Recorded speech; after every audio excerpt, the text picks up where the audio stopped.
नमस्कार मित्रांनो, पहा जे अनेक दिवसापासून पोलीस भरतीची तयारी करत आहेत, भरती कधी पडेल, भरती कधी पडेल, पावसाळा चालू झाला, पावसाळा कधी संपेल, भरती कधी पडेल, त्यातच मदत शासनाने घोषणा केली बाबा आम्ही ऑगस्ट सप्टेंबर मध्ये भरती करणार आहोत आणि त्यानुसार शासनाने त्या ठिकाणी काय केलं तर भरती प्रक्रियेला सुरुवात केली आणि पोलीस भरतीच्या आपण जागा आलेल्या पाहिल्या, पुन्हा त्या जागामध्ये वाढ झाली अशा, पण त्यात आज एक निर्णय आलाय आणि जाहिरात कधी येऊ शकते। अंतिम पद किती झालेत तर 15,631 पदांची त्या ठिकाणी जाहिरात येणार आहे, हे निश्चित झालेले। आजच्या आपण या व्हिडिओत बघणार आहोत काय आले बाबा आज की ती जी माहिती आली आहे ती तुमच्या समोर सादर करतोय। 5 शासन निर्णय आहे। महाराष्ट्र राज्य पोलीस दलातील पोलीस शिपाई कारागृह शिपाई संवर्गातील 1/1/2024 ते 31 डिसेंबर 24 या कालावधीत रिक्त झालेली व त्याच्यात पुढचं काही दिसलं, पण पहा कधीचा शासन निर्णय हा तर 20 ऑगस्ट 2025, म्हणजे हा GR जो आहे तो आजच्या तारखेचा आहे।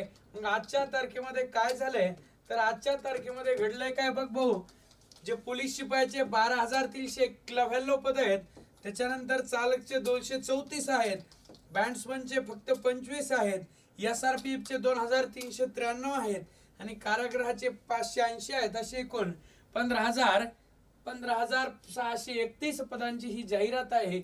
मग आता या जाहिरात मध्ये आज काय झालंय तर आज त्यांनी काय दिले पहा, 30/9/2022 च्या शासन निर्णयामुळे ज्या प्रशासकीय विभागाची सुधारित आकृतीबंध अंतिम मंजूर केले आहे तशा प्रशासकीय विभागांना सुधारित आकृतीबंध महाराष्ट्र लोकसेवकाच्या कक्षेत पदे वगळता अन्य संवर्गातील सरळ सेवेने रिक्त असलेली पहा त्या ठिकाणी महत्वाची जी आहे बातमी ती सांगूयात। 15,331 एवढे पद आहेत जे 100% भरण्यास वित्त विभागाने या अगोदरच्या याच्यामध्ये मान्यता दिलेला आपण व्हिडिओ पाहिला होता। मग पहा तर हा शासन निर्णय काय सांगतोय, ही जी 2024-25 ची भरती प्रक्रिया आहे ती भरती प्रक्रिया आणि लेखी परीक्षा घेण्यास काय आहे मान्यता देण्यात आलेली आहे। प्रस्तुत भरती प्रक्रियेसाठी यापूर्वीच्या पोलीस भरतीप्रमाणेच खुल्या प्रवर्गासाठी 450 रुपये, तुम्ही जर खुल्या प्रवर्गातून फॉर्म भरत असाल तर तुम्हाला 450 रुपये काय करावं लागणार आहे, फीस भरावं लागणार आहे आणि तुम्ही राखीव प्रवर्गातून जर फॉर्म भरत असाल तर 350 रुपये फीस तुम्हाला लागणार आहे। कशासाठी? फॉर्म भरण्यासाठी। फॉर्म भरण्याच्या फीस सहित आले भाऊ, आता काहीच राहिलं ना, फक्त तुला काय आकृतीबंध जो आहे तो सादर त्या ठिकाणी जाहीर व्हायचं राहिला आहे, फॉर्म भरायला सुरुवात व्हायची राहिली आहे। ही जमा केलेली आवश्यकतेनुसार भरती प्रक्रियेकरता खर्च करण्यास मान्यता देण्यात येत आहे। जी रक्कम खर्च जमा होईल ती खर्च करण्यास सुद्धा काय आहे त्यांना अधिकार आहे। पुढे काय म्हणते पहा, एकत्रित अर्ज छाननी तत्सम कामाकरिता बाह्य सेवा पुरवठादारे कंपनी निवड करण्याचे अधिकार अप्पर पोलीस महासंचालक प्रशिक्षक व खास पथके महाराष्ट्र राज्य मुंबई यांना देण्यात येत आहे। शासनाने काय केलंय, जी परीक्षा आहे, जे आपलं ग्राउंड आहे ते घेण्यासाठी लागणारे जे मनुष्यबळ आहे ते आपल्याला एखादी प्रायव्हेट कंपनी सुद्धा निवडण्याचा अधिकार हा महाराष्ट्र अप्पर पोलीस महासंचालक यांना देण्यात आलेला आहे।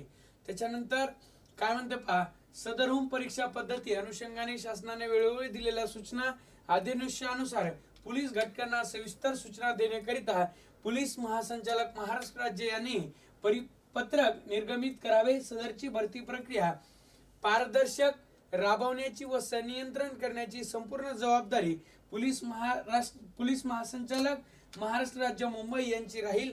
परीक्षा संदर्भात आक्षेप, संवाद, न्यायालयीन प्रकरण, विधिमंडळ कामकाजातील बाबी उद्भवल्यास त्याची संपूर्ण जबाबदारी ही पोलीस महासंचालक महाराष्ट्र राज्य मुंबई यांची असेल। भरती प्रक्रियेमधले कुठलीही संदर्भात जर या आक्षेप घेण्यात आला त्याची सर्वस्व जबाबदारी कोणाची असेल तर पोलीस महासंचालक यांची असेल।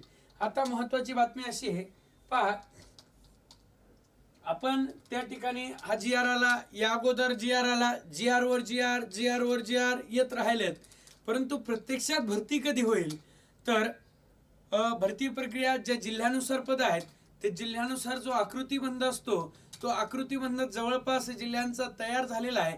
तुम्ही काही जिल्ह्यांचे बाहेर आलेले पण पाहिले असतील, जे सोशल मीडियाच्या माध्यमातून ते GR आपल्याला पाहावयास मिळाले.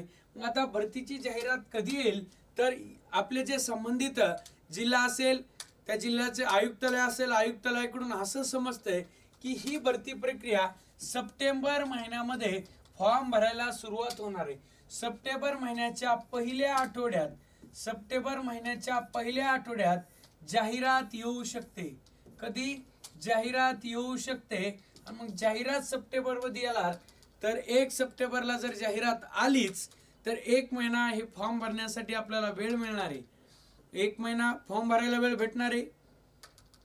त्याच्यानंतर कमीत कमी 15 दिवस आपल्याला मैदानी चाचणीचे प्रवेश पत्र प्राप्त होण्यास वेळ भेटणार आहे. त्यामुळं जे मुंबई जिल्ह्यात असतील त्यांना वेळ भेटेल नक्कीच, कारण मुंबईला फॉर्म जास्त येतील. मात्र इतरत्र महाराष्ट्राचे जे सर्व जिल्हे आहेत जवळपास लवकरात लवकर प्रवेश पत्र येतात. मागच्या वेळेस पाहिलं असेल, फॉर्म भरणं झाले 8 दिवसात हॉल तिकीट यायला सुरुवात झाली.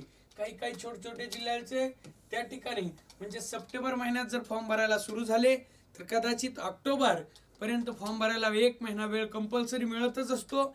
ऑक्टोबर गेला, नोव्हेंबरमध्ये आपला मैदानी चाचणी होऊ शकते आणि डिसेंबर पर्यंत जानेवारीपर्यंत लेखी परीक्षा पण सुद्धा त्या ठिकाणी मागे पुढे होऊ शकते.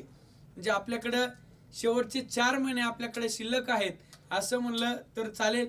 4 महिने खूप झाले, 4 महिन्यापर्यंत कालावधी आपल्याला मिळू शकतो. त्यामुळं सर्वांनी तयारीला जोरात लागा.